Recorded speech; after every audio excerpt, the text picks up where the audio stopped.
Cut off? Well, don't get bad blood. Shake it off. That Taylor Swift-themed traffic sign was in Arizona months ago to warn people about monster traffic issues when the singer came to town to kick off her Eras tour. And now Taylor Swift heads to Seattle this weekend, where our notorious traffic jams are about to get amped up. Well, making matters worse, the concert comes as WashDOT puts on an encore performance of the 520 floating bridge closure that clogged travel all weekend.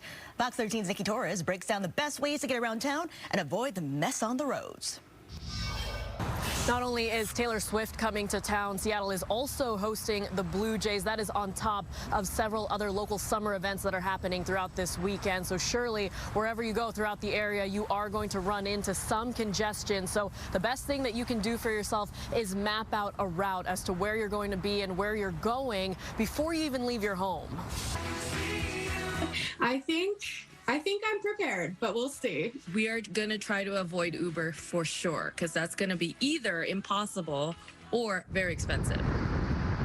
The work week is just getting started, though Taylor Swift fans are already drafting their plan of attack for this weekend. I have her tour on my TikTok feed, so I have seen a little glimpse of how busy it is.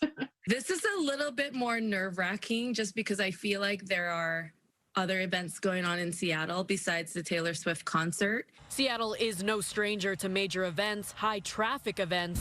The city just wrapped MLB All-Star Week. This weekend, however, there are a few traffic factors that could add to the chaos. A monster of a closure starts Friday night when the 520 floating bridge is closed for work again. A major connection for Eastsiders trying to head to Seattle. You'll have to either plan to drive around the lake or head over to I-90, understanding that a lot of other people are going to do the exact same thing. Montlake Boulevard will also close down between East Hamlin and East Louisa for construction, further adding to more bottlenecks on the roadways. We spoke with one fan who attended a Swift concert last week who has seen the concert mayhem up close. They say they can't recommend public transportation enough for this event. So I felt, at least for Denver, public transportation was the better option to try and get away from the stadium, that way you're not paying for the expensive parking, necessarily dealing with some of the traffic that comes from that. Fortunately, in Seattle, Sound Transit will be adding to the schedule to make sure everyone can get around. Light rail will be running later than usual to accommodate extra passengers, the fans who are leaving the concert. We'll have a special event train on Saturday for the Taylor Swift concert. That special event train will come from Lakewood and Everett and leaves 35 minutes after the concert ends. Trains will be running until about 1:40 in the morning, and if you're considering driving to the venue, know ahead of time where you're going to park. Lumen Field's garage is already sold out.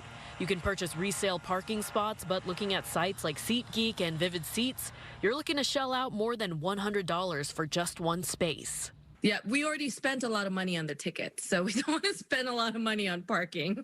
Ride sharing is also an option. You just have to be aware of surge pricing. You might have experienced this during the holidays, probably New Year, and that is when prices tend to go up during really popular hours of certain days. So, for example, this afternoon, I was checking the prices between Space Needle and headed out to Lumen Field. The prices fluctuated over a couple hours between $40 and $50. If there's surge pricing going on throughout this weekend, your amount could be much more. In Seattle, I'm Nikki Torres, Fox 13 News.